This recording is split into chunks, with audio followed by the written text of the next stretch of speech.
vamos a darle inicio entonces a esta jornada. Esta jornada se enmarca en el Mes de la Mujer, en las actividades planificadas y organizadas por el Poder Judicial para el Mes de la Mujer. Este año encabezado por la presidenta Emilia Valle, quien por cuestiones de agenda, que representa al Poder Judicial en el Consejo de la Magistratura, no puede asistir, pero está presente aquí con nosotros haciéndonos el aguante, literalmente.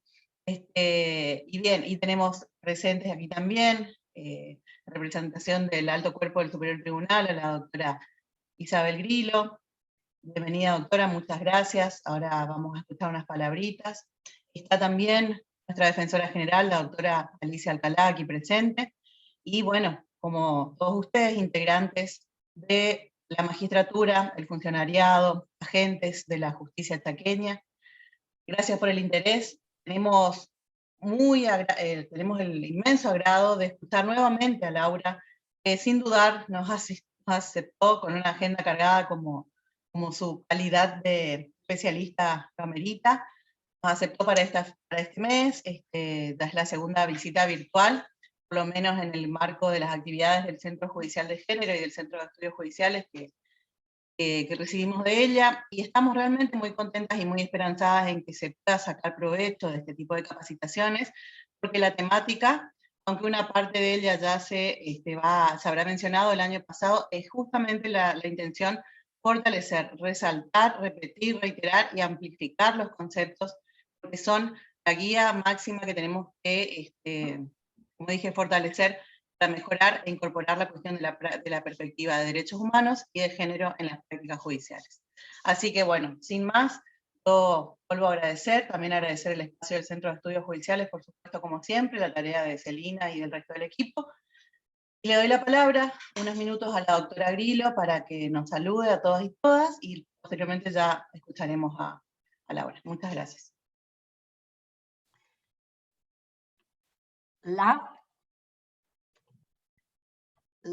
Laura, nuestro saludo, haciendo nuestro homenaje, siempre emotivo y perturbador.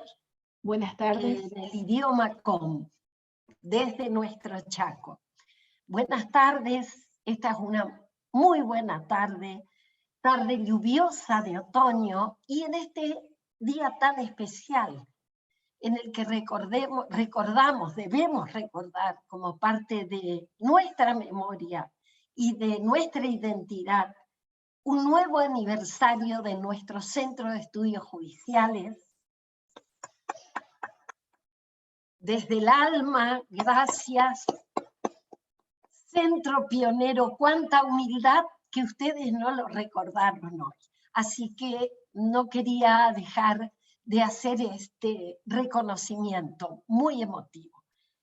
En esta tarde de otoño lluviosa, bienvenida lluvia para nuestra región, para nuestro Chaco, para nuestro planeta. Estamos aquí para compartir, como siempre me gusta decir, un tiempo de aprendizaje compartido, como lo decía Soy Laura. Te decía, estamos aquí para aprender, y me corregías también, estamos aquí para compartir. De esto se trata. Así que bienvenida, Laura, en este tiempo tan especial que siempre remarco, tiempo social de la justicia, que nos compele a detenernos, a encontrar los buenos tiempos para la reflexión serena y para, repito por tercera o cuarta vez, esta es mi vocación de docente, que siempre viene aquí, tiempo de compartir. La doctora Emilia María Valle, nuestra presidenta, este año en el Superior Tribunal de Justicia. Las presidencias con una buena praxis van rotando, Laura, y este año le toca a nuestra doctora Emilia Valle. Ella está presente aquí, porque cada vez que un ministro, un juez o una jueza en el Superior Tribunal de Justicia está presente, estamos presentes las 5 personas que coyunturalmente integramos este órgano. La doctora Valle, como nos representa en el Consejo de la Magistratura, esta tarde no puede estar presente digitalmente, pero está en espíritu. Y me toca entonces, en nombre de ella, de todo el Poder Judicial, veo esos rostros maravillosos y veo a nuestra defensora general, Alicia Alcalá, una mujer tan comprometida. Gracias, Alicia, por estar siempre. Bueno, no digo más porque me gusta hablar, pero voy a hablar desde el silencio, desde el alma, con esta apertura de espíritu, para que reconozcamos tantas ignorancias que tenemos y para darte esta bienvenida, Laura, bienvenida digital, y en poco tiempo vas a estar aquí con nosotros sin que abandonemos el ámbito de lo digital, en términos de accesibilidad que nos permite, sin dejar de lado lo presencial, el abrazo, la mirada, eso de sentirnos cerca, que vuelve de a poco y que debemos administrar con mucha responsabilidad en este tiempo que nos sigue de pandemia. Así que desde aquí, gracias, bienvenida Laura, nuestro amor inconmensurable, y Luciana, y estas tres mujeres que día a día nos acompañan con tanto esfuerzo desde nuestro centro de género, Centro Judicial de Género. Aquí estamos para ustedes. Gracias, Ñachek, en coma. Gracias, Ñachek, en coma. Muchas gracias, doctora Grillo. Bueno, y ahora sí, haciendo el pase de posta, me gustaría leer un poquito, aunque sé que Laura es muy humilde en este sentido y va a querer que diga solamente que es Laura, para quienes además no la conocen todavía. Voy a leer una parte de su extensa y valiosísima trayectoria. Laura es abogada y tiene un magíster legum del año 96 y título de doctora en Derecho en la Universidad de Kiel de Alemania, sobre el principio de proporcionalidad en el derecho constitucional. Es investigadora del CONICET, es profesora de Derecho Constitucional en la carrera de grado y en el doctorado de la Facultad de Derecho de la UBA. Ella es profesora visitante de Derecho Constitucional Comparado y Derechos Humanos en la Universidad de Erlangen-Nürnberg, Alemania. Disculpen mi escasísimo alemán. Ha escrito libros y artículos sobre derechos humanos y constitucionales, igualdad, perspectiva de género, entre otros.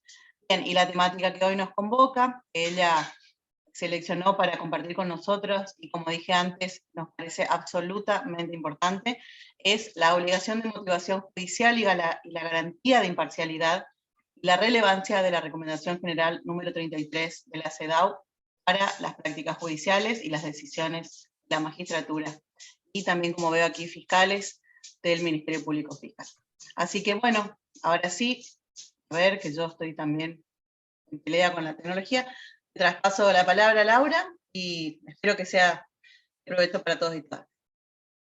Bueno, antes que nada, muchas gracias nuevamente por la invitación al Centro Judicial de Género y al Centro de Estudios Judiciales, al Poder Judicial, y bueno, un agradecimiento también especial a Luciana, que es con quien estuve comunicada durante todo este tiempo. También, Chabela, gracias por tus palabras de bienvenida. Y bueno, también a Celina, a la defensora general que nos está acompañando, y a todas y a todos que se hicieron un ratito para compartir este encuentro, que como yo le decía a Chabela, es más un compartir, ¿no? Yo traigo un material, lo pongo en palabras y ustedes van pensando también, ¿no? A medida que van viendo este material y pensando, ojalá pueda ser esto, una invitación a que ustedes piensen sobre sus propias prácticas. Esa es la idea, porque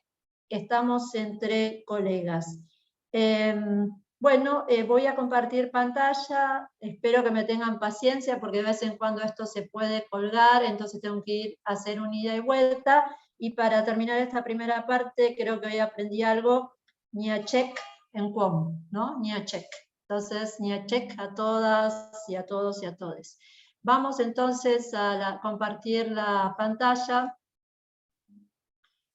Y como decía Luciana, como decía Luciana, en realidad es como, esto es una continuación de nuestro anterior encuentro, podríamos decir, ¿no? Y también es seguramente cosas que en parte ya estuvieron viendo durante todo este mes referido a los derechos de las mujeres, niñas y adolescentes. Lo que yo acá les quiero traer es esto de esta relación entre obligación de motivación, prohibición de estereotipación basada en género y la relación con la garantía de imparcialidad. Esta es una relación que últimamente está desarrollando la Corte Interamericana de Derechos Humanos y por eso le traigo jurisprudencia de la Corte Interamericana. Ustedes me dirán sí, y yo les digo por supuesto, porque todo lo que es análisis de estereotipo de género, la Corte Interamericana tiene, por decir así, un desarrollo robusto, pero le costaba dar el paso y decir que cuando en una sentencia, o cuando una sentencia está atravesada por estereotipos de género, esto es un indicador de que se está violando la garantía de imparcialidad y que hay problemas en la motivación, pero que se está violando la garantía de imparcialidad. Eso le costaba, ese pasito le costaba dar, ¿sí? Entonces muchas veces tal vez a nosotras y a nosotros y a nosotros también nos cueste dar un pasito. Y yo quiero con ustedes reconstruir cómo la Corte Interamericana da ese paso. Y entonces la relevancia de la Recomendación General número 33. Y esto sería un argumento para justificar que las interacciones argumentativas, ¿no?, con sentencias, con opiniones consultivas, de la Corte Interamericana, pero a su vez con recomendaciones generales de, por ejemplo, la CEDAW, nos ayuda para muchas veces fortalecer la argumentación, ¿sí? Esa sería, digamos, la presentación general de mi... Bueno, ahora quiero pasar a la segunda y no lo logro porque tengo que volver a entrar. No puedo compartir pantalla.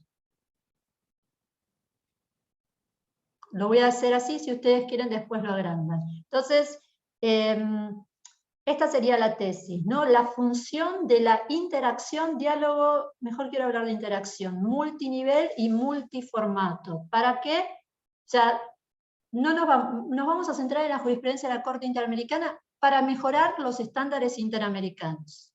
O sea, y ustedes, si lo pensamos en nuestra práctica, para mejorar los estándares, ¿no?, a nivel local, a nivel federal, a nivel nacional, a nivel provincial. Entonces, la pregunta es, ¿qué es el estándar interamericano? Y esto a nosotras nos importa mucho. ¿Por qué? Porque tenemos que aplicar también la Convención Interamericana, tenemos que aplicar la CEDAW. ¿Por qué? Porque forma parte del bloque de constitucionalidad. ¿Sí? Esto es un mandato, ya no es más algo que me gusta o no me gusta, no, hay que aplicarlo. Y hay muy buenas razones también para aplicarlo. Y entonces, después voy a hablar del contexto, voy a hacer una referencia al contexto y voy a plantearle esto, ¿no? Este problema de que veíamos mucho análisis de estereotipo, veíamos mucho que la Corte Interamericana decía se viola la garantía, se viola el mandato de igualdad, pero le faltaba dar en términos de garantías judiciales, artículo 8, ese pasito para decir, y también hay una violación a la garantía de imparcialidad. Y piensen que la garantía de imparcialidad, ¿qué es? Es uno de los pilares del sistema de justicia, ¿no? Entonces, uno de los pilares del sistema de justicia. Por eso la urgencia de no utilizar estereotipos de género en la motivación de la sentencia, en la investigación, ¿sí? Y esto es un mandato que surge del artículo 5 de la Convención sobre la Convención sobre eliminación de toda forma de discriminación contra la mujer. Y también surge de la interpretación de la Convención Americana. Hasta aquí la presentación de la clase, de este encuentro compartido. Bien, entonces nosotros sabemos que este estándar interamericano, voy a ir para qué es el estándar. No sé si ahí lo pueden leer ustedes, ¿pueden leerlo? Bien, entonces, ¿qué es el estándar? El estándar, la Corte Interamericana dice cuándo tenemos que tener en cuenta y aplicar la convención. Por ejemplo, un artículo 8 referido a garantías en el debido proceso. No hay que tener en cuenta solo el texto de la convención, sino las interpretaciones que la Corte Interamericana realizó de ese texto. Entonces hay que tener en cuenta el texto y esos contenidos ganados en base o sobre la base ganados en sentencias de la Corte Interamericana, en opiniones consultivas de la Corte Interamericana, en medidas provisionales y en resoluciones de supervisión de sentencia. Esto es muy interesante porque quiere decir que tenemos mucho estándar, por decir así, y que este estándar surge, como les digo, de este otorgamiento de sentido al texto convencional. Por supuesto, acá ustedes tenemos que aplicar el artículo 29. El estándar interamericano siempre es el mejor estándar, siempre que hay que aplicar es el mejor estándar, sea de fuente convencional o de fuente interna, ¿sí? No se puede ir para atrás. Bien, entonces, ese estándar es una regla que se adscribe, ¿se entiende? Se adscribe a cada uno de los artículos de la Convención Interamericana. Y esto la Corte Interamericana lo dijo expresamente en el caso Hellman contra Uruguay. Y una sentencia, por ejemplo, reciente, Barbosa de Souza versus Brasil, sobre un feminicidio contra una mujer joven, afrodescendiente, del año 2021, también lo volvió a decir, ¿no? Donde ahí también hay una falta de debida diligencia en la investigación de la determinación de responsabilidades por el feminicidio de la joven Barbosa de Souza versus Brasil. Ahí tienen en el 2021 el párrafo 204. Entonces, esta es la relevancia de no solo la convención, sino también de sus producciones. ¿Por qué me interesa esto? Porque lo que vamos a ver, que justamente obligación surge del artículo 8, pero también del desarrollo interpretativo que hace la Corte Interamericana a fuerza de casos que le llegan a la Corte, como nos llegan a nosotras y a nosotros también. Bueno, entonces, como ven aquí, vamos a ver que estamos constantemente interactuando, nosotras especialmente estamos acá, ¿no? Somos los estados de la región interactuando con esas interpretaciones de la Corte Interamericana de Derechos Humanos, pero cuidado, también deberíamos interactuar también con estas, por ejemplo, recomendaciones generales de la CEDAW. La 33 es justa porque habla de la inclusión de perspectiva de género, se refiere al acceso a la justicia en sentido amplio, la 33. Pero ¿qué nos importa también? Nos importa, ¿por qué la urgencia de esto? Bueno, por el contexto que nos atraviesa. Ustedes saben, esto es para repasar tal vez también de otros encuentros, que somos la región más desigual del mundo. Y que esa desigualdad se lee no solo en desigualdad económico-social, cultural, política, sino que incluso varios de los colectivos que se encuentran en situación de desigualdad,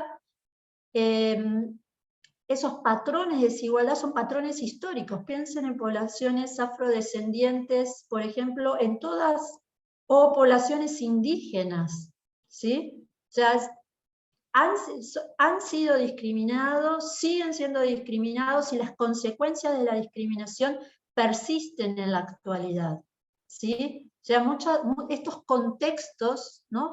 Por eso van a ver también, vamos a ver, o ven también que últimamente para trabajar los casos hablamos de hechos y contexto, porque el contexto me permite ver si, por ejemplo, la víctima, ¿sí?, no es meramente víctima de una violación de un caso aislado, sino que se encuentra inmersa en un contexto de desigualdad estructural, ¿no? Pensemos, por ejemplo, en las mujeres que desaparecen en Ciudad de Juárez, ¿no? El feminicidio de Ciudad de Juárez, y que después son encontradas asesinadas y con marcas en sus cuerpos, ¿no? Donde fue un caso de violencia de género, ¿no? Estos feminicidios,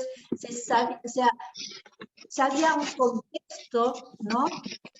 Un contexto de violencia, habla la Corte de un contexto de violencia contra las mujeres. ¿Se entiende esto? O sea, con anterior a desaparecer, ya las mujeres se encontraban en situación de, por decir así, era más probable, ¿no?, que esto ocurriera que no ocurriera. ¿Se entiende esto? Es decir, este dato no se genera con el caso, el dato es anterior. O sea, ese contexto es anterior al dato. Lo que esas personas en ese contexto las hace más vulnerables a. Por eso muchas veces en los informes temáticos de la Comisión Interamericana van a ver que hay toda una parte que habla de poblaciones que se encuentran en situación de vulnerabilidad, es decir, que poblaciones que son más propensas a ser, por decir así, víctimas de derechos humanos. Y contextos, por ejemplo, industria extractivista, ¿qué poblaciones son más propensas a ser víctimas de violaciones a derechos humanos? Pueblos indígenas, poblaciones afrodescendientes. O sea, no me lo tienen que decir por adelante. Si hay industria extractivista en un territorio indígena, lo más probable es que ahí ocurran violaciones a derechos humanos. Entonces, preventivamente hay que generar, ¿no?, hay que cumplir esas obligaciones en forma bien y en forma reforzada para que no ocurra lo que sabemos que probablemente puede llegar a ocurrir. ¿Se entiende esto? Es decir, entonces, bueno, esto viene a la importancia de los contextos. Ahora, si esto es así, ¿qué es lo que dice la Corte Interamericana y la Comisión Interamericana? No basta ya con que cuando interpretemos el artículo 1.1 y el artículo 24, digamos que la igualdad se cumple si no se hace una distinción basada en alguna de las categorías prohibidas del artículo 1, en la norma. ¿Sí? No basta con esto. La Corte Interamericana y la Comisión dice, tenemos que avanzar hacia un concepto de igualdad material o estructural.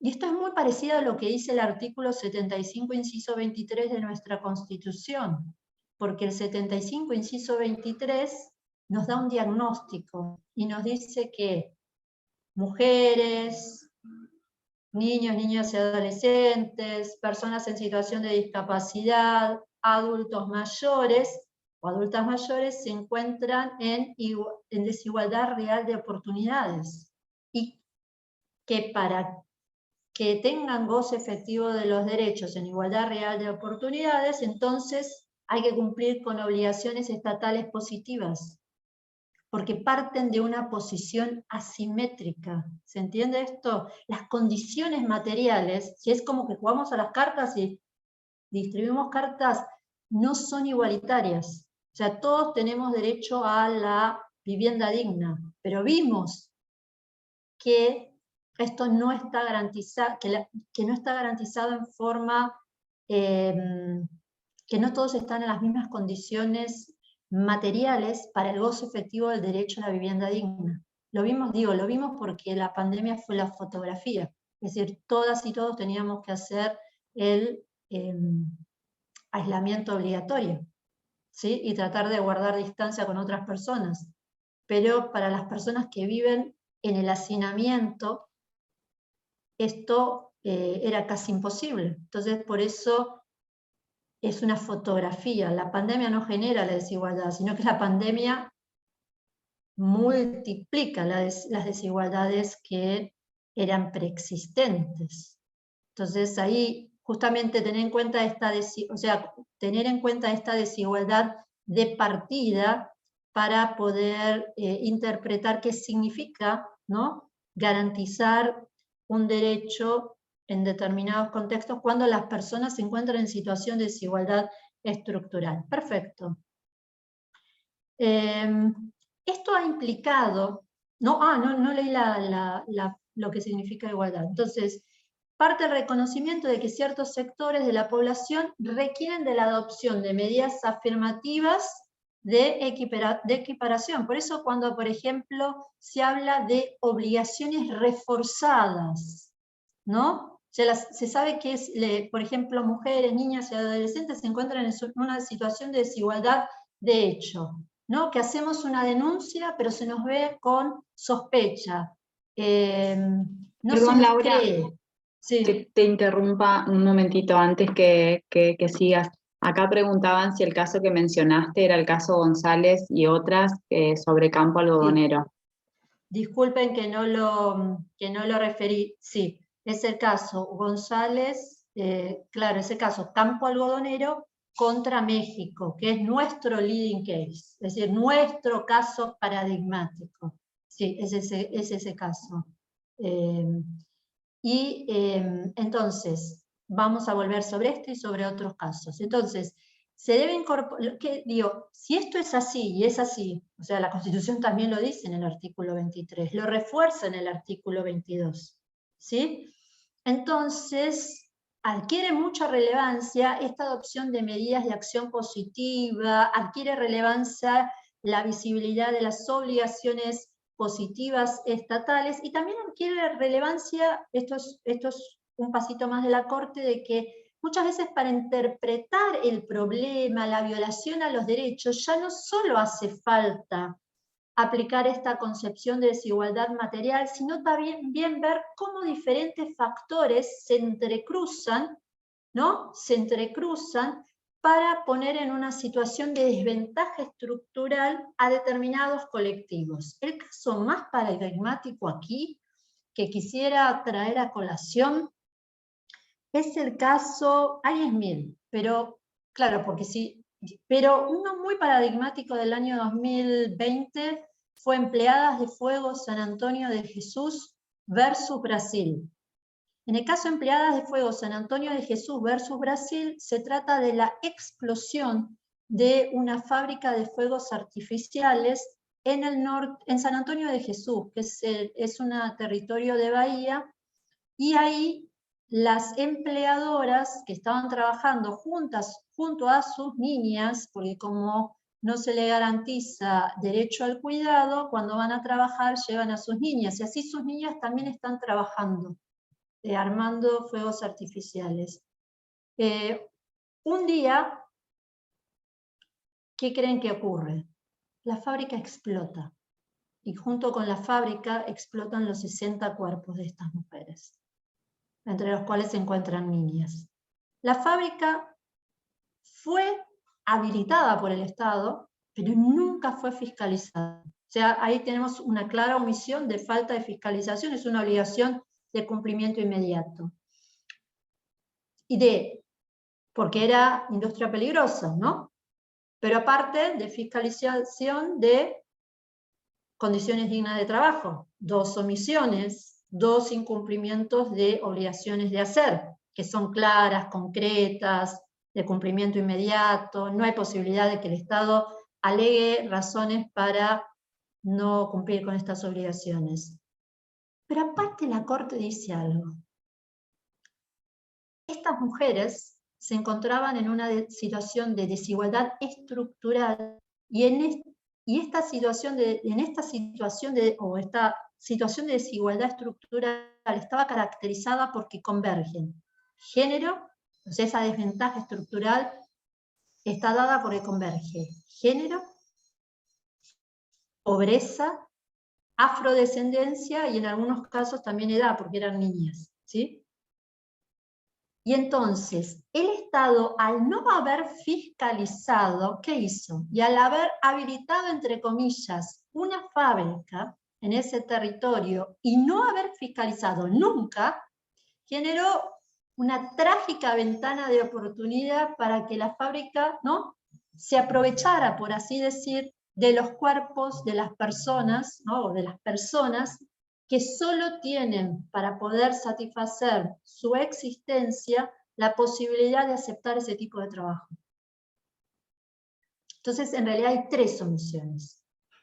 La omisión de fiscalizar la industria peligrosa, la omisión de fiscalizar las condiciones dignas de trabajo y la omisión de no haber hecho nada, obligación positiva, para sacar a estas personas de la desigualdad estructural, que aparte es una desigualdad estructural y una discriminación histórica, que viene de la época, ¿no?, de la colonia, y porque justamente son mujeres afrodescendientes, ¿no? Entonces, por eso también en reparaciones obliga a desarrollar un programa económico y social para sacar, de alguna manera, o generar mejores condiciones materiales, ¿entienden? Para que las mujeres puedan tener mejor acceso al goce efectivo, no solo el derecho a trabajar, sino también otros derechos.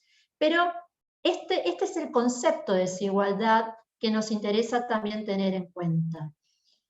Bien, ahora, ya con esta carga que tenemos de que cuando vamos a la obligación de motivar, ¿sí?, en estos casos que estamos trabajando, miren acá el desarrollo que la Corte tiene sobre violencia sexual, violencia de género, tiene un desarrollo muy importante, ¿no?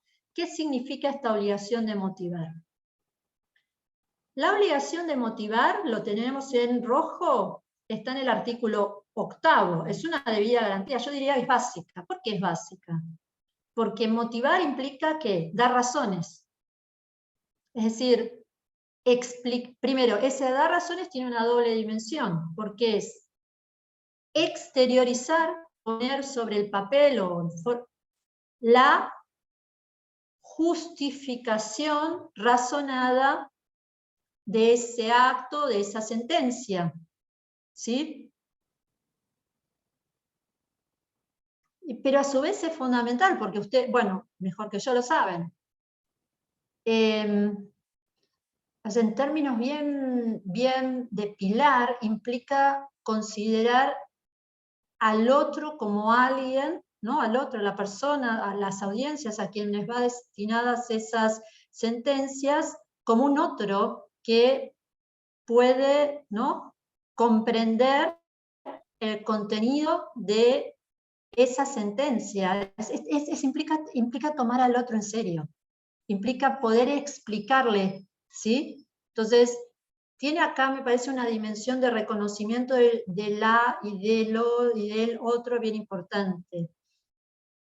A su vez, implica en términos de Estado de Derecho, gobierno de las leyes, entre comillas, y no de las personas, porque se me antoja, no porque se te antoja. Tenés que dar razones de por qué y exteriorizarlas. Y a su vez, ¿qué posibilita? Acá toda la defensa sabe mejor que nadie, posibilita saber, ¿no?, por qué se llegó a esa conclusión y en todo caso, si está o no bien justificada, y te abre la posibilidad de atacar, porque si no sabes por qué, tenés que imaginarte las razones de ese accionar. Entonces, la obligación de motivar es nodal en el artículo 8.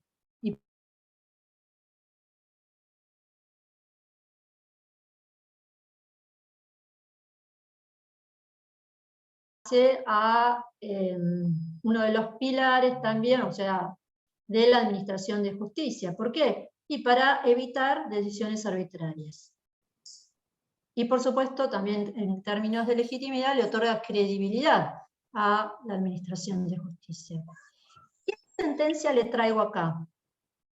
que creo que la hablamos en el primer encuentro, pero volvamos a ella. Manuela versus El Salvador.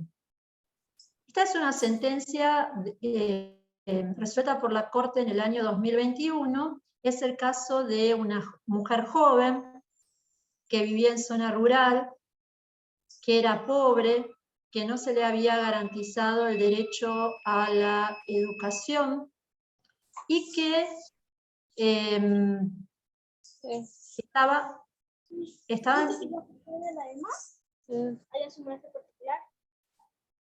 bueno, todos.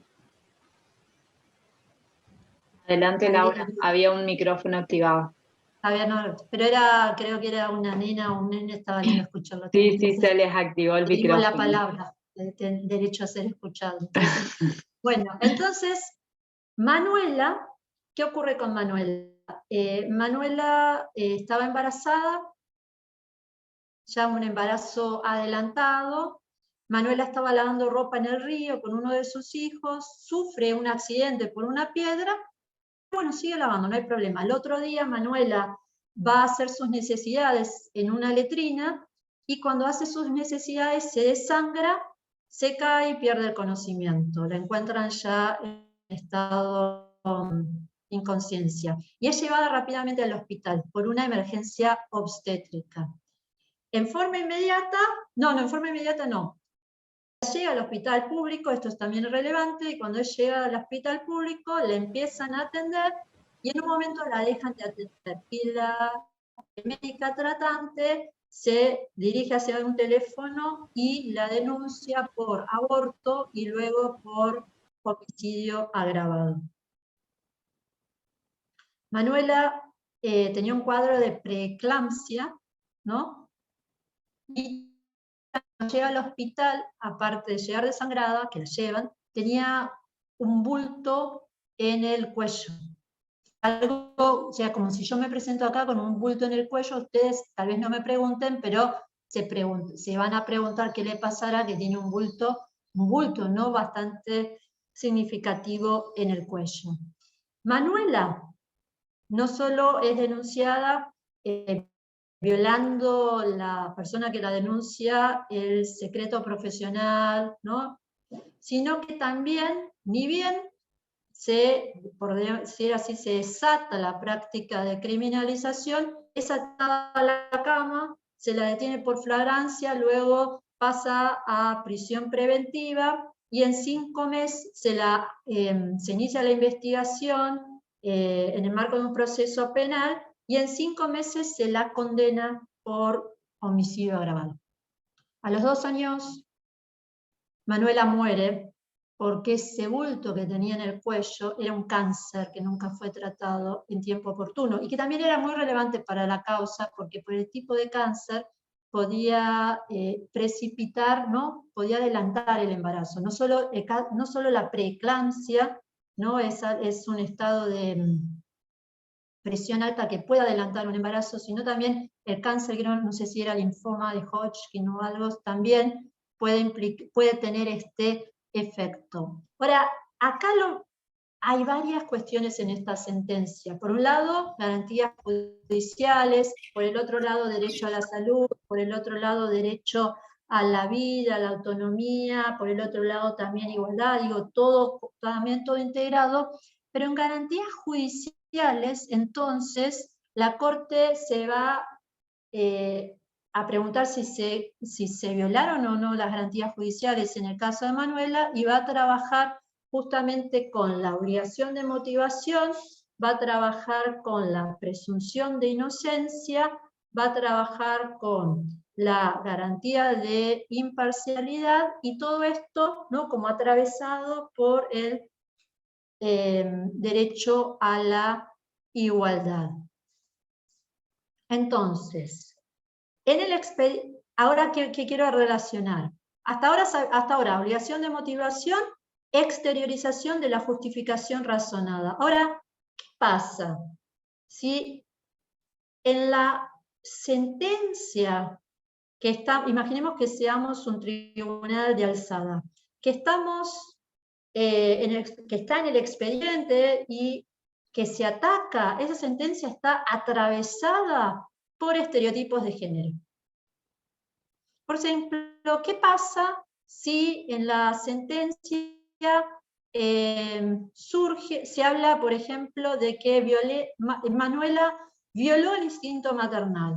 Manuela era una mujer, Manuela era una mujer infiel y por eso quiso ocultar el producto de su, entre comillas, de su infidelidad. Y vamos a la prueba, supuestamente a la relación causal entre los hechos y lo que se le reprocha a Manuela, y no vemos prueba.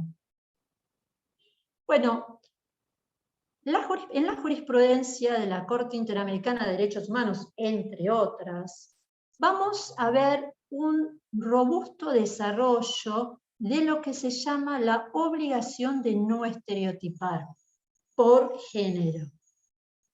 Y la Corte Interamericana va a decir, la obligación de eliminar todas las formas de discriminación contra las mujeres lleva íncita, es decir, implica también la obligación de eliminar la discriminación basada en estereotipos de género. Con lo cual, hasta aquí, ¿qué podemos decir? Que esta obligación de motivación implica también honrar la obligación de no utilizar estereotipos de género. ¿Seguimos? ¿Ves? O sea, pero esto es fundamental, la obligación. Pero yo sigo diciendo, la obligación de motivación es fundamental, porque en la medida que lo exteriorice, que eso se exterioriza, lo puedo atacar.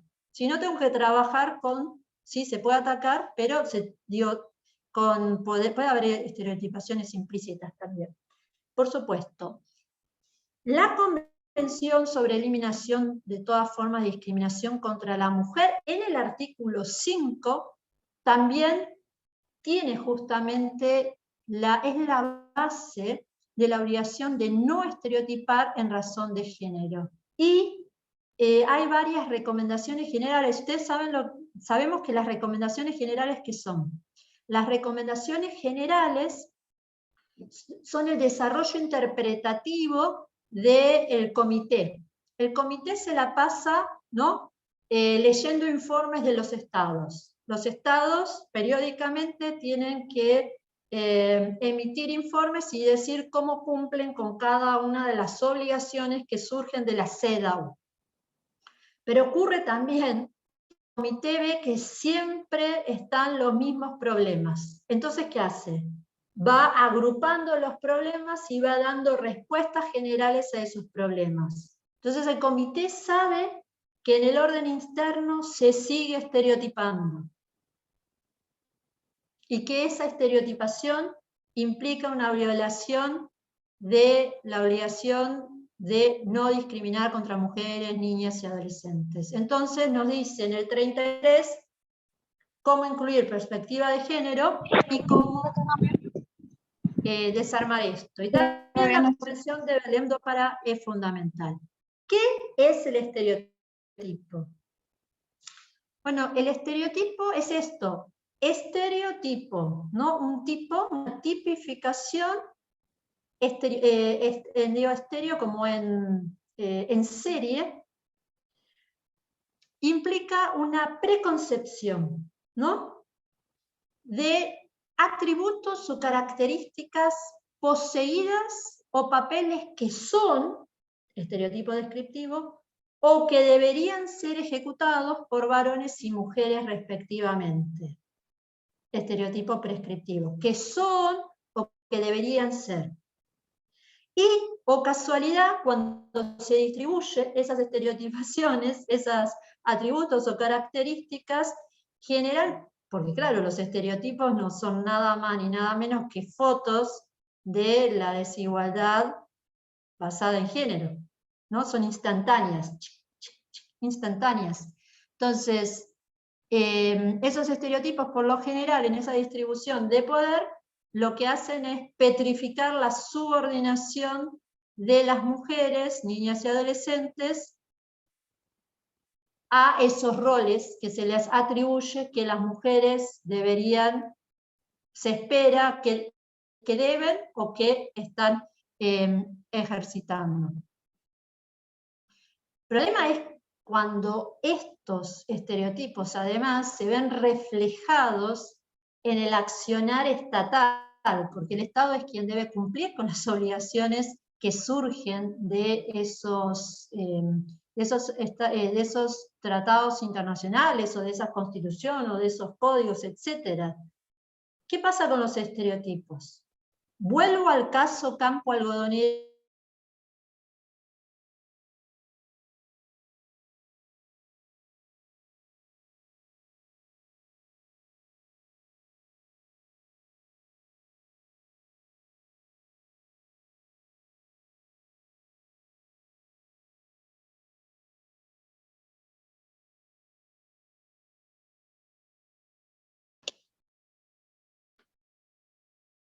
Sí, parece que Laura se desconectó.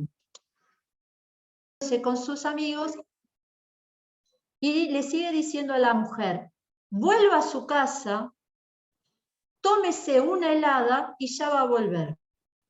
¿Se entiende esto? O sea, si mujer joven, perteneciente a clase trabajadora, cabecita volada, más o menos le está diciendo, es decir, no responde entre comillas al ideal de mujer casta que se tiene que quedar en la casa, haciendo los quehaceres, o sea, después de trabajar, volviendo a la casa, haciendo los quehaceres domésticos, se empiezan a imaginar todos, ¿no? Desarrollar imágenes petrificadas de lo que entre comillas, de lo que se espera y de cómo estas chicas supuestamente no están haciendo de lo que se espera de ellas. Y ahí también acciona ¿qué? El corrimiento de la responsabilidad, lo típico, ¿no? Si te pasa es porque algo hiciste, ¿son? O sea, ahí está muy bien, yo veo que Lorena me hace así, digo, acá está muy buena la canción de las tesis, ¿no? No importa cómo o sea, la conocen, ¿no? La tesis o sea, no importa cómo me llamo, cómo vestía, qué hice, no importa eso. Tu obligación es accionar el protocolo de búsqueda. Y tu obligación, y ahí viene el contexto. Y esa obligación es reforzada porque sabes ya que en Ciudad de Juárez hay un contexto de violencia y discriminación por género. ¿Ven cómo acá entra el contexto fundamental y cómo refuerza? ¿No? Ya, entonces, es fundamental. Perfecto, pero ahí ven cómo el estereotipo, que es la instantánea de ese contexto, de esa desigualdad estructural basada en género, en intersección con pobreza y con clase, ¿qué hace? Distorsiona la percepción y en vez de cumplir en forma inmediata con la obligación, dejan pasar horas que son fundamentales para la búsqueda de las personas. Algo parecido en Argentina pasó para 2 años. Ustedes no sé si recuerdan cuando desapareció una nena en la calle que estaba viendo la madre. ¿Se acuerdan del caso? No podemos decir no, hay que proteger la identidad, pero había que accionar en forma inmediata, protocolo Sofía. Y creo que no se accionó en forma inmediata. Y muy probablemente acá estuvo el estereotipo de no solo referido a género, sino género con pobreza, con situación de calle. ¿Sí? Pero esto es fundamental. No, digamos, en forma inmediata, ahí ven un caso concreto. Entonces, ¿qué es lo que hace la Corte? La Corte, ¿y qué es lo que debemos hacer nosotras? Entonces, ¿qué es lo que debe hacer? En este caso, debió haber hecho la o el policía. Bueno, no se debe dejar llevar por los estereotipos, sea de género, hay otros, ¿no? Sea étnico, etcétera, etcétera. Entonces, van a aparecer porque nos atraviesan, pero ¿qué hay que hacer? Hay que identificarlo, reconocerlo, visibilizarlo y rechazarlo. Y tomar las medidas para erradicarlo. Acá les traigo unos ejemplos de estereotipos de género. Y son casos, estos son casos, no son ejemplos simplemente. O sea, acá hay víctimas concretas.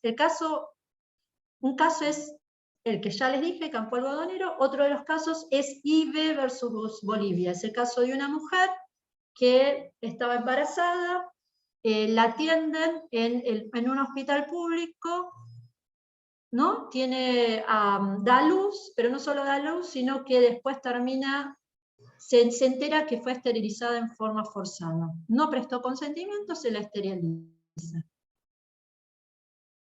Entonces, ahí, ¿qué estereotipo jugó?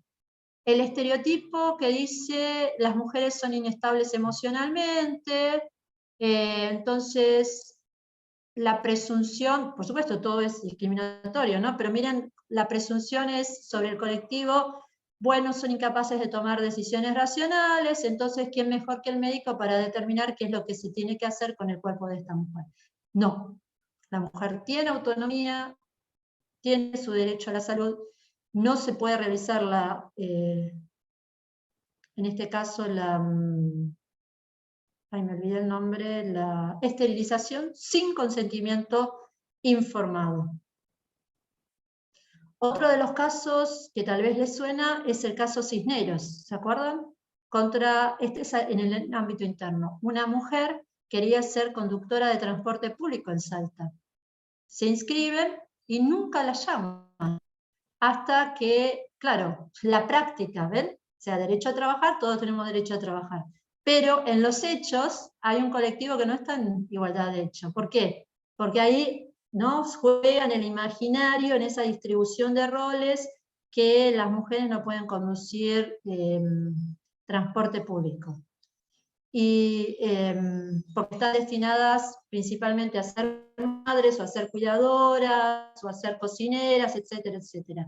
Bueno, esto es un estereotipo, responde a esta distribución de roles, macho proveedor, mujer reproductora, cuidadora, pero ven ahí, hay una clara restricción a la autonomía de la persona.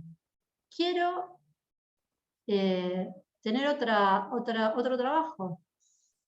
Y entonces se me tiene que someter a un examen de idoneidad como cualquier otro, ¿no? Si sé conducir transporte, ¿por qué al varón sí y a la mujer no? Ese es el caso Cisneros. Y así podríamos seguir dando casos. Miren el desarrollo de la jurisprudencia de la Corte Interamericana de Derechos Humanos. Yo voy a dejar el PowerPoint, ustedes después lo ven. Tenemos para mucho estándar al respecto. Otra fuente importante es un documento de Naciones Unidas que está en castellano, si bien se refiere a derecho a la salud y derechos sexuales y reproductivos, tiene mucho análisis más allá, no solo sobre este derecho. Bien, importante también el último informe temático, este es el que también decía yo, ¿por qué? Cuidado, porque estamos afectando uno de los pilares del sistema de justicia. Nada más ni nada menos que la garantía de imparcialidad. ¿Por qué? Porque si me dejo llevar por esos estereotipos, que estoy atada. Y si estoy atada antes del caso, ¿qué pasa? Ya me incliné a favor de alguno de los extremos del caso sin antes haber analizado. Entonces, hay un informe que recomiendo también tener en cuenta, es el informe temático, el último del 2021, sobre independencia del Poder Judicial, donde el relator de Naciones Unidas, Diego García Sayán, dice: erradicar los estereotipos de género de los que están plagados los tribunales y las fiscalías. Podremos agregar las asesorías tutelares, las defensorías, etcétera, y que se asuma la perspectiva como un deber ineludible del Estado, de tal forma que vayan modificándose los criterios con los que se estudian y resuelven los casos, para que puedan identificarse los posibles impactos diferenciados entre mujeres y varones. Entonces, esto se debe asumir como, ¿no?, parte del razonamiento jurídico, justamente para identificar estas relaciones asimétricas de poder. Pensemos en el caso Cisneros. O sea, si no tenemos en cuenta esto, todos tenemos derecho a trabajar. Bueno, pero cuidado, porque este colectivo está siendo sistemáticamente excluido. Todos tenemos derechos que se busquen cuando desaparecemos involuntariamente. Bueno, pero tené cuidado, porque este colectivo está siendo segregado, basándose en todas estas imágenes preconcebidas. O sea, hay que estar en continua alerta interpretativa, ¿se entiende esto? Para no incurrir en o no dejarse llevar por los estereotipos de género. Vamos a otro ejemplo, y ahí vamos ya bajando más a los casos. ¿Les suena el caso Atala? Sí, ¿no? El caso Atala, este es de derecho de familia. Miren cómo vamos cambiando con los casos. Trabajamos con diferentes casos. En el caso Atala, es una pareja que se divorcia y de común acuerdo la mujer se queda con la tuición, así se llama en Chile, de sus 3 hijas. Cuando la mujer inicia una relación con una persona de su mismo sexo, el ex esposo ataca la tuición para que para que él tenga la tuición de sus hijas. En el orden interno hay una ida y vuelta entre instancias y la Suprema Corte termina decidiendo que las niñas queden bajo la tuición del padre.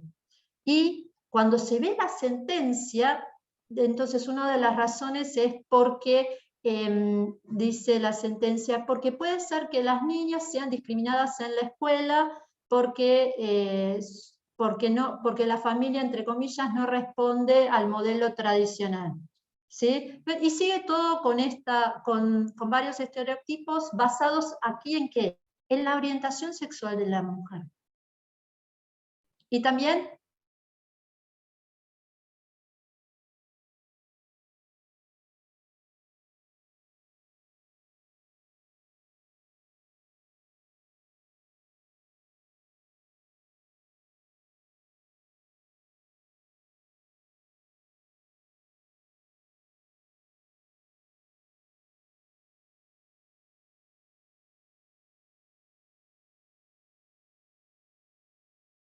por orientación sexual y después, artículo punto 1, y entonces después ve si la quita de la tuición está basada en el estándar rígido, que sería, bueno, solo en forma excepcional se puede quitar la tuición de las niñas a una persona, salvo que exista un daño concreto, ¿no? Entonces, en el caso, lo que ve la Corte, acá hay solo imágenes abstractas, pero no hay un daño concreto. Y la orientación sexual poco tiene que ver en sí misma con el estándar de daño concreto, y entonces identifica todos los estereotipos que hay en la sentencia y llega a la conclusión de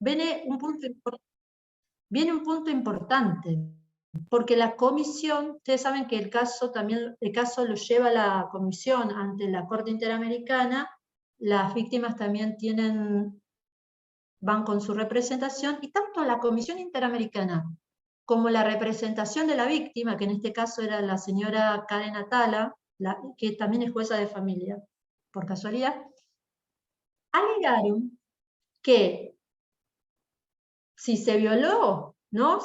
Digamos, si en el mérito de la sentencia hay estereotipos de género y la tuición está basada en estas, ¿no?, imágenes predeterminadas, entonces esto implica también violación de la garantía de imparcialidad.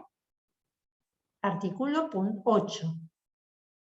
Bueno, la Corte Interamericana dice, ¿a qué se violó la garantía de imparcialidad en relación con el procedimiento administrativo que se realizó a la jueza Atala Rifo en el orden interno, ¿sí? Porque al mismo tiempo se le había, en el ámbito laboral, ¿sí? Le buscaron una excusa y le iniciaron un procedimiento.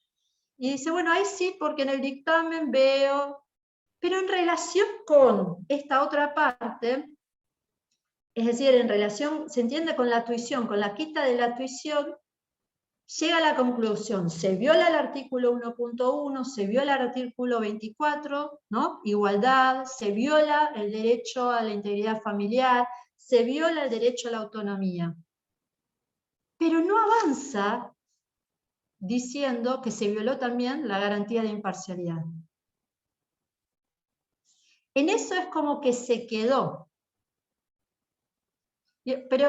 Pero digamos, el argumento era fuerte de la comisión y de la representación de la víctima. Porque se entiende esto, si me quitaste la tuición de mis hijas, basándote solo en imágenes abstractas de lo que la posición dominante considera, ¿no? En todo ese imaginario de la orientación sexual y todo eso, quiere decir que no había razones para quitarme la tuición de las niñas y que me discriminaste. Estabas atada en algún sentido en ese expediente. Bueno, no avanzó. Lo mismo hizo en el caso Norín Catrimán versus Chile. Este es un caso interesantísimo porque es un caso de criminalización de la protesta y de discriminación al pueblo mapuche en Chile, ¿no? Entonces ahí es muy interesante porque la Corte se violan garantías judiciales, se viola la prohibición de discriminación basada en que no se puede discriminar por razones de pertenencia a pueblo indígena. Pero también se veía que se estereotipa, vieron que también en el caso de Chile se estereotipa a los mapuches como violentos y todo eso. Está plagado en los medios masivos, dice la Corte Interamericana y todo eso. Entonces, bueno, cuando se lo condenó en el orden interno, ¿sí? Se lo condenó también basado en esos estereotipos, ¿sí? Entonces, entonces se pedía también que se avanzara y que se dijera también que aquí no había habido, o que se había violado la garantía de juez o de tribunal imparcial. Y es como que la Corte dice, bueno, con esto alcanza, y no avanza en el 8.1. Digo, no avanza en garantía de imparcialidad. O sea, teníamos una jurisprudencia muy importante, obligación de no estereotipar, violación de la garantía de igualdad, violación de todo el debido proceso, en el caso de Atala, violación del derecho a la autonomía, que dijimos también de la prohibición de no discriminación, del derecho a la integridad familiar. Pero faltaba dar ese pasito, que para mí era fundamental, porque alerta al Poder Judicial que está violando uno de los pilares de la justicia. ¿Se entiende? Esto es fundamental. O sea, no es solo a nivel individual, es institucional. Había un atascamiento, a mi entender. Entonces, ¿qué es lo que permite dar ese pasito?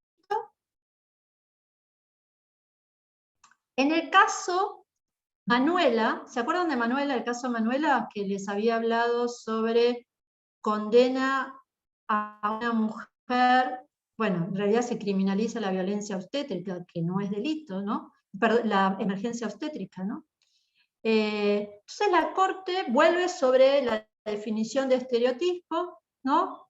Ustedes ya conocen la definición de estereotipo, nos vuelve a decir, los estereotipos distorsionan las percepciones y dan lugar a decisiones basadas en creencias preconcebidas, en mitos, en lugar de hechos, y ahí avanza. Toma la recomendación general número 33 de la CEDAW y en un renglón dice, y cuidado, porque los estereotipos comprometen la imparcialidad y la integridad del sistema de justicia. Entonces,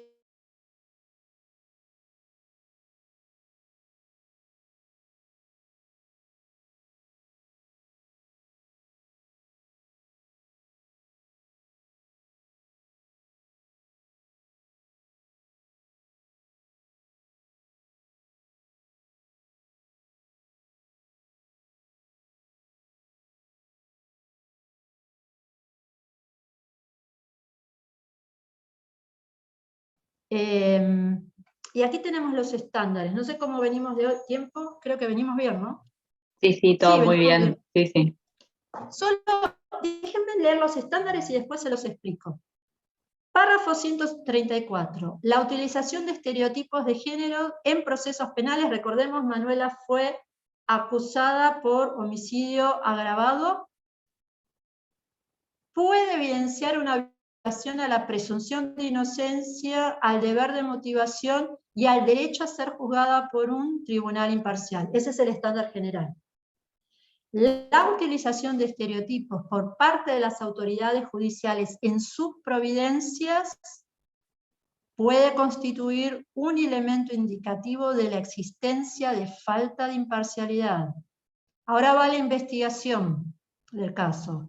Los prejuicios y estereotipos negativos de género, ya es en el caso, afectaron la objetividad de las o los agentes encargados de las investigaciones. ¿Y el estereotipo qué hizo? Se dejó llevar por el estereotipo y cerró líneas posibles de investigación sobre las circunstancias fácticas. No tuvo en cuenta la relación preeclampsia, no tuvo en cuenta diferentes hechos que estaban y que no los investigó. Solo investigó la posible hipótesis que relacionaba a que supuestamente, o sea, que relacionaba a Manuela, pérdida del bebé. Entonces, y esto es importantísimo, las falencias de la investigación en este caso concuerdan con el contexto, ya determinado por la Corte. ¿Cuál era el contexto? Miren el contexto. Desde que entró en vigencia la prohibición absoluta del aborto en El Salvador, se ha criminalizado a mujeres que han sufrido abortos espontáneos u otras emergencias obstétricas. El contexto nos dice, Manuela no es el único caso, muchas mujeres pobres que van a hospitales públicos, que viven en zonas rurales o en zonas urbanas marginales y que tienen bajo grado de escolaridad, son condenadas por homicidio agravado y la condena es de entre 30 y 50 años de prisión. Y ahora escuchen este otro condimento del contexto. Es frecuente que no se investigue la posibilidad de que la madre no sea responsable de haber causado la muerte que se le imputa. Es decir, todo lo que es, el caso de Manuela es el contexto. ¿Se entiende esto? O sea, ahí le da la pauta. Cuando Manuela llega al hospital, es la crónica de una condena anunciada. Esto lo digo yo, no lo dice la sentencia. Es un caso más de la práctica de criminalización. Y hay algo que es fundamental, y acá hay una discriminación también por condición económica y social, porque son las mujeres que van a hospitales públicos. Si se puede pagar, ¿no?, la atención de la emergencia obstétrica, no pasa nada. O si, entonces esto forma parte del contexto. Acá este era el estándar que estábamos, perdón que hice esta notita a pie de página, donde estábamos en la investigación. Las falencias de la investigación en este caso concuerdan con el contexto ya determinado por la Corte, considerando creo que es 45, en el cual es frecuente que no se investigue la posibilidad de que la mujer no sea responsable de haber causado la muerte que se le imputa, que se le reprocha. Ahora, otro estándar, la utilización de estereotipos de género ahí viene la motivación de la sentencia, para fundamentar una decisión judicial puede demostrar que la decisión fue basada en creencias preconcebidas en lugar de hechos. Por tanto, la estereotipación puede mostrar la falta de motivación, la violación a la presunción de inocencia y la violación a la garantía de imparcialidad. Y ahora viene la discriminación. Hay una aplicación discriminatoria de la ley penal si el juez o el tribunal condena a una persona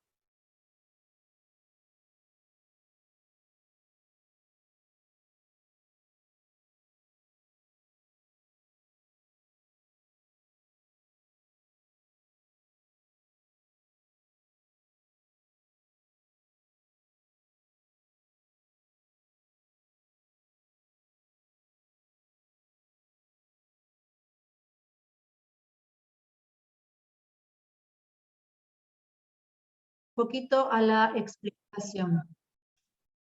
Hay dos momentos que son fundamentales. Por un lado, la investigación, ¿sí? Y por el otro lado, la motivación de la sentencia. En la investigación, el contexto ya me alertaba, ¿no? Es decir, si soy jueza, ¿sí? Yo tengo que conocer el contexto en el que trabajo y tengo que conocer que el contexto ya me alerta de cuidado, porque en la investigación solo están haciendo una investigación que lleva siempre al mismo resultado. No están investigando otras cosas. Entonces, ¿qué tengo que hacer? Bueno, no me tengo que dejar llevar por eso, ¿sí? Entonces, y aparte en el expediente, no era solo ese contexto, sino que lo que se veía es lo siguiente. La persona que investiga dice, creo que acá no lo traje, pero dice algo así, y lo pone en el acta. Yo no lo hubiera hecho. Lo hubiera dado en adopción, o dice algo así, cualquier mujer debería estar contenta de haber tenido, y ahí describe al bebé, y cualquier mujer puede estar contenta de criarlo. Pero ahí ya le imputa o sea, ¿ahí qué se basa? Se basa en el instinto maternal. Si mujer, tiene que responder al instinto maternal. No importa qué, ¿no? Le atribuye el rol de ¿qué? De procreadora. Y le atribuye el rol le atribuye que no importa en qué estado se encontraba esta mujer, que ella debió haber, ¿qué? Debió haberse repuesto de ese estado y, si no lo quería, haberlo entregado en adopción. Pero ya le atribuyó el hecho. Yo no lo hubiese hecho, ¿no? Eso se vio bien claro en el expediente. Entonces, un contexto y el estereotipo relacionado con el instinto maternal. Ahora, el problema es que después esto se retoma en la sentencia.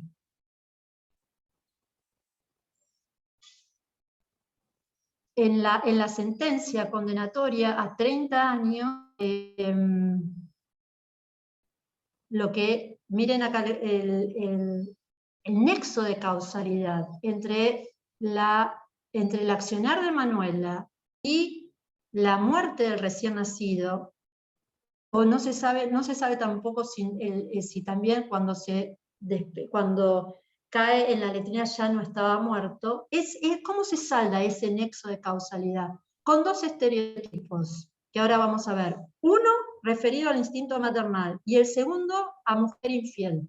Entonces la Corte dice, esa falta de prueba, ¿no?, entre comillas, en la sentencia condenatoria es saldada con estereotipos o ideas preconcebidas. Y esto no es casual. ¿Por qué? Porque la sentencia incurre en todos los prejuicios propios de un sistema patriarcal, que resta todo valor a las motivaciones y a las circunstancias de los hechos. ¿Y qué recrimina a Manuela, a las mujeres? Como si ésta hubiese violado deberes propios de su género, ¿no? Si sos mujer, instinto maternal. Si sos mujer y tu esposo, estás casada y tu esposo se fue y nunca volvió, se fue a trabajar a Estados Unidos y nunca volvió, casta, quédate casta.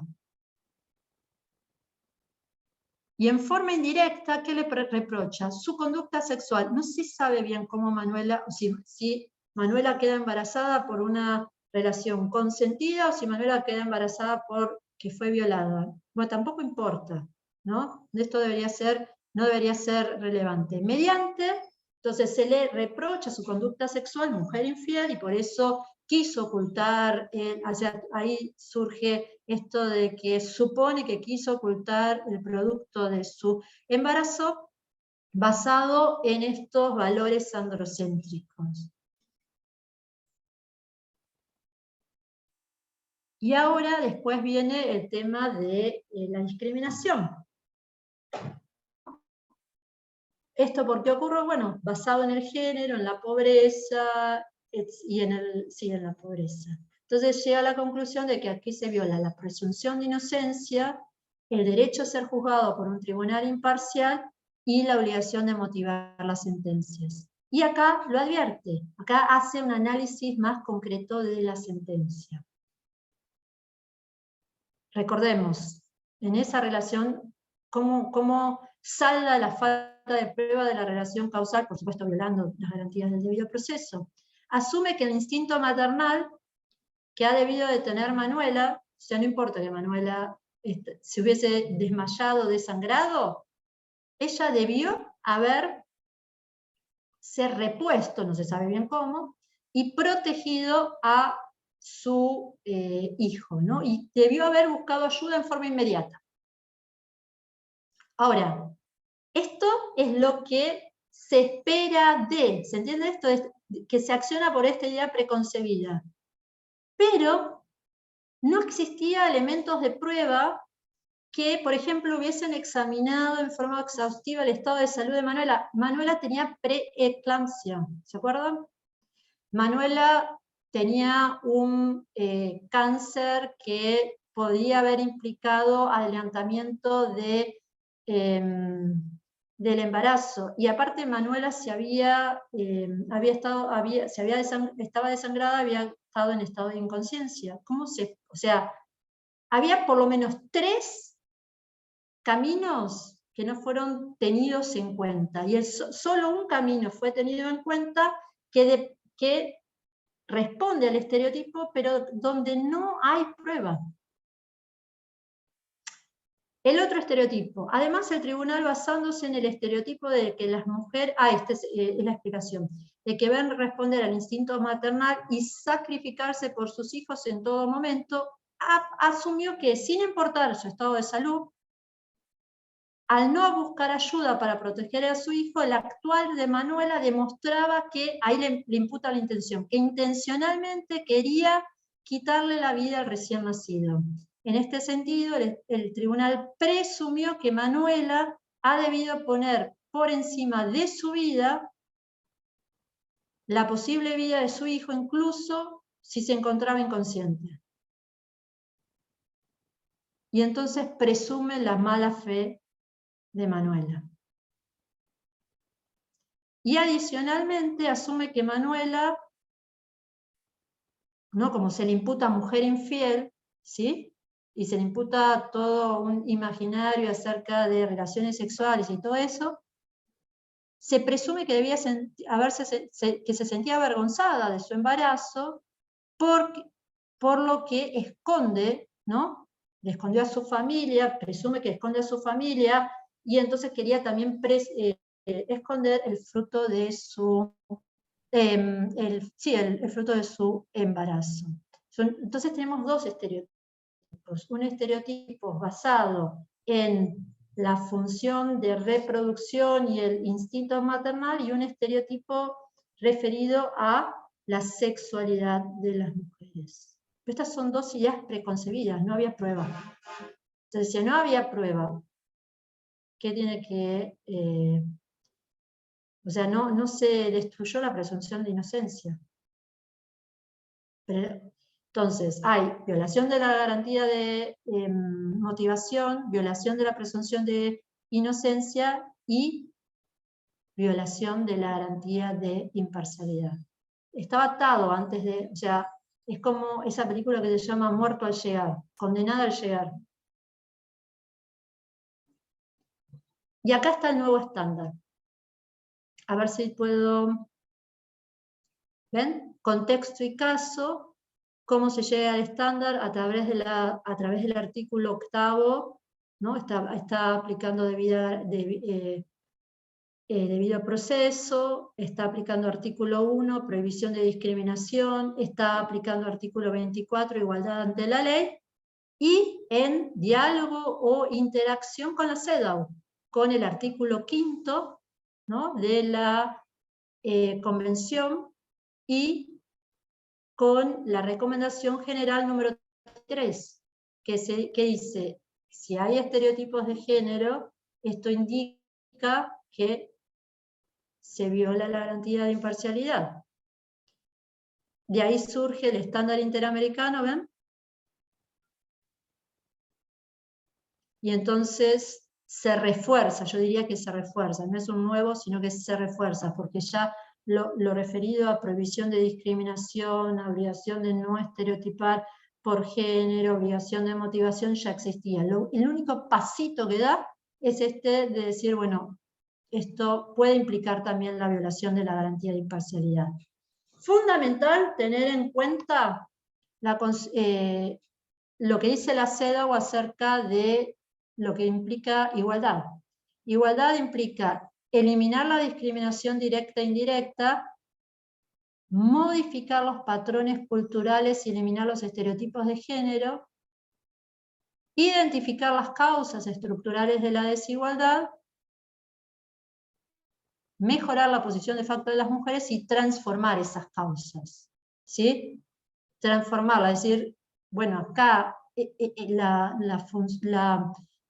digamos, la obligación de la justicia, en este caso en El Salvador, no solo en El Salvador, es fundamental, es decir, hay que cumplir con la obligación de no estereotipar por género.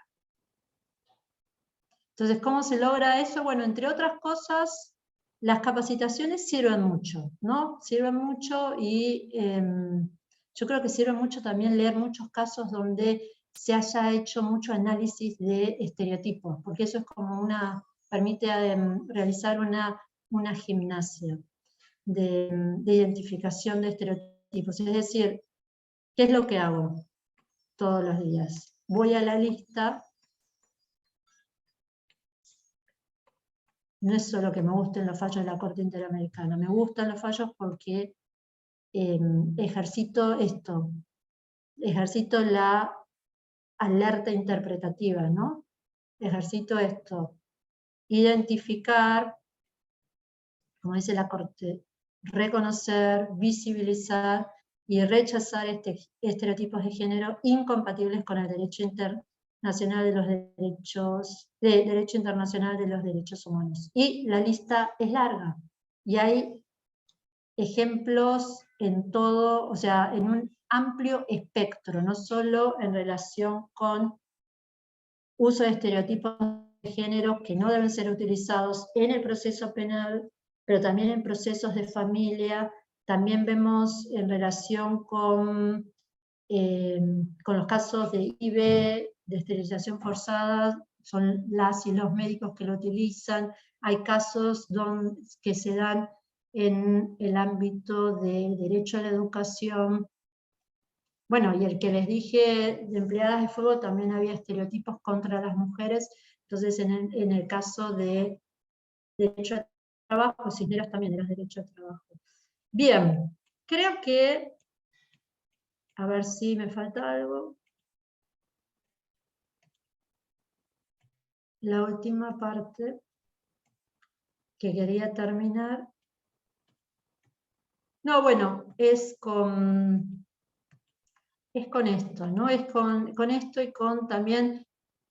Esto es interesante en el sentido de que, bueno, hacer como un relevamiento, esto es lo que estamos trabajando con un grupo, de cómo se usa el derecho internacional de los derechos humanos en el ámbito provincial, ¿no? En el ámbito de los poderes judiciales de las provincias, porque hay mucho trabajo realizado tal vez con la Corte Suprema de Justicia de la Nación o los tribunales federales, pero hay poco trabajo realizado acerca de, bueno, cómo se utiliza el derecho internacional de los derechos humanos en las justicias provinciales, que obviamente es también una obligación, porque todas y todos están llamados a controlar la convencionalidad a tener en cuenta el bloque de constitucionalidad en la interpretación de hechos, en la evolución del contexto y en la adjudicación en derecho, es decir, en la interpretación y aplicación del derecho. Bueno, con esto entonces diría que más o menos cumplí, espero haber cumplido con el programa que estaba planteado en la segunda filmina, y nuevamente, Niachek, agradezco la atención. Bueno, Laura, excelente, otra vez, excelente.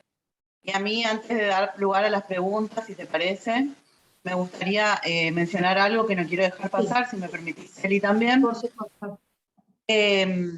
El otro día leía un artículo de la antropóloga Rita Segato, que ya a esta altura todos saben que soy fan porque siempre la menciono, en donde ella me señalaba que notaba con cierta preocupación o con mucha preocupación que no, que desde la lectura justamente, y que son por ahí especialidades diferentes, pero que también ha hecho algún estudio sobre los fallos, ¿no?, judiciales,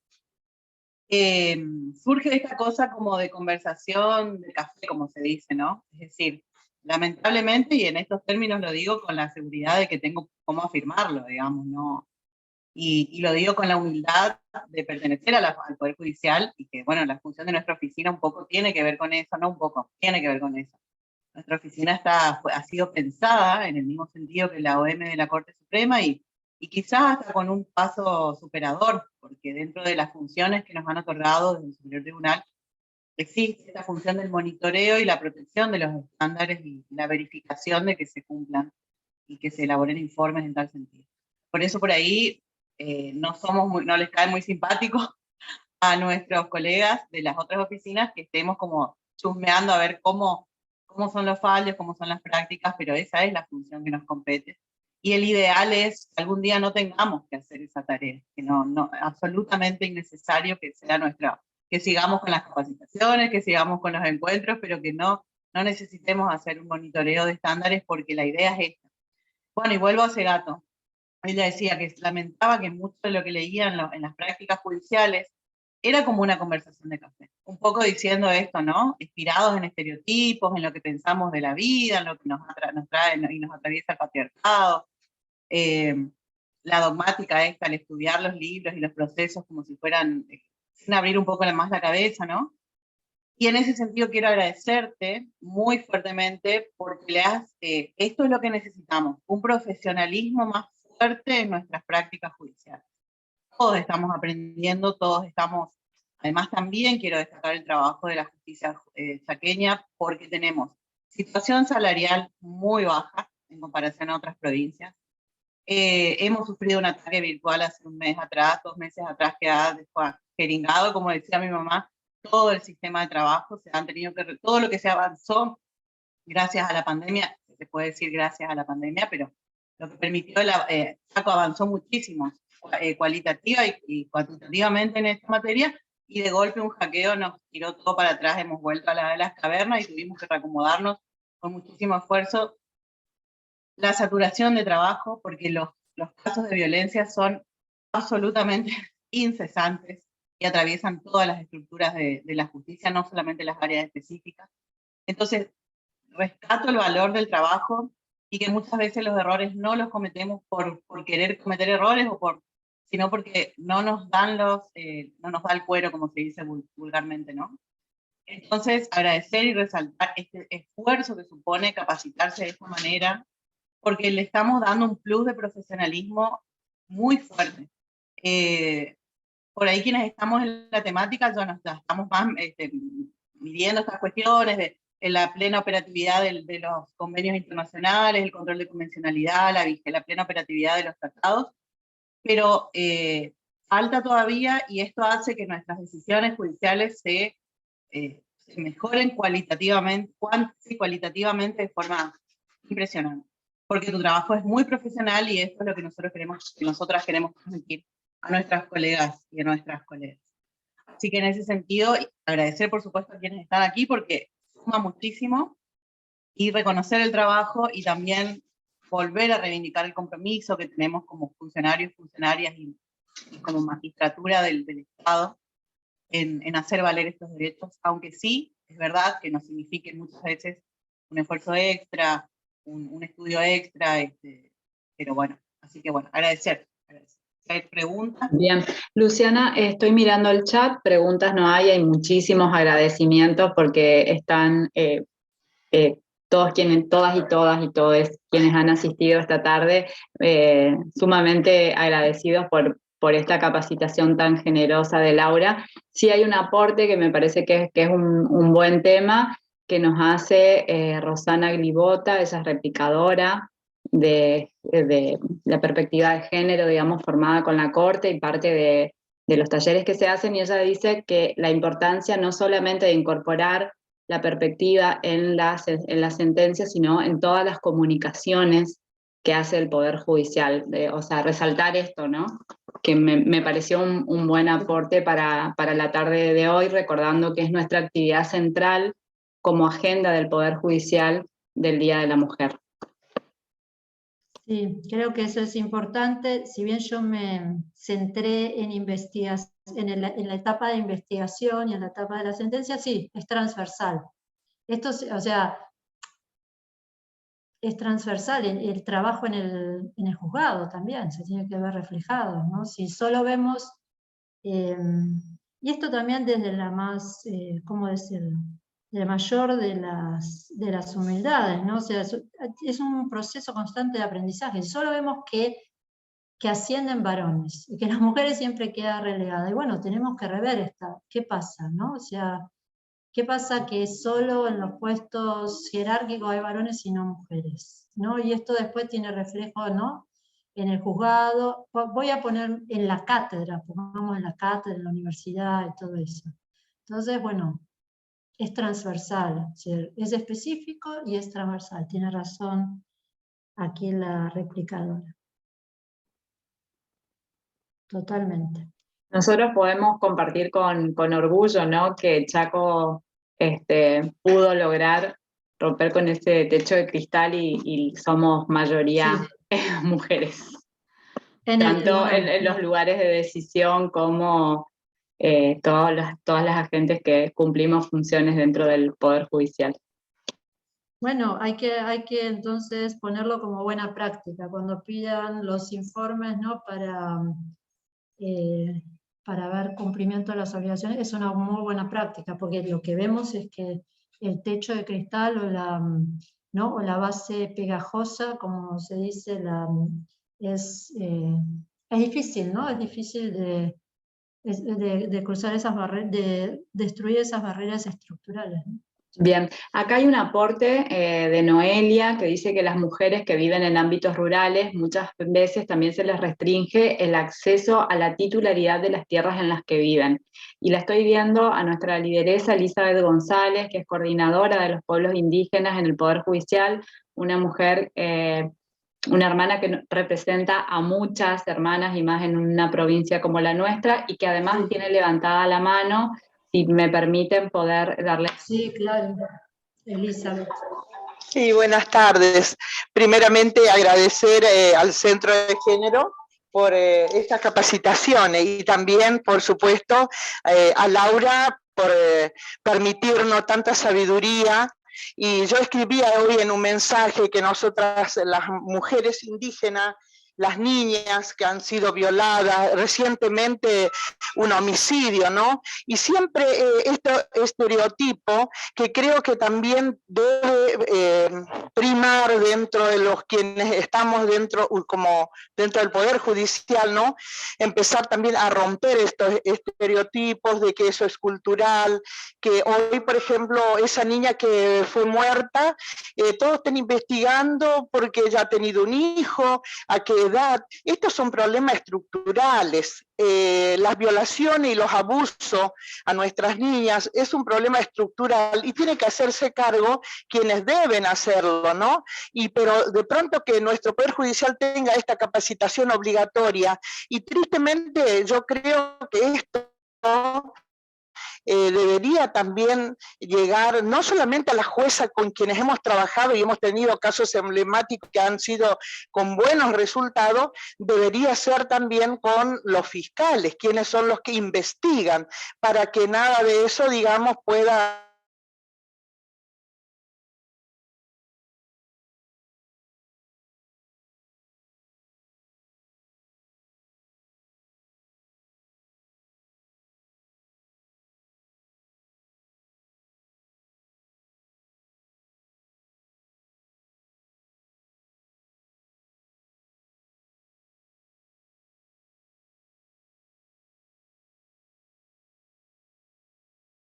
fundamental, educación sexual integral para todas y todos, no solo para niñas, sino también para niños, para jóvenes.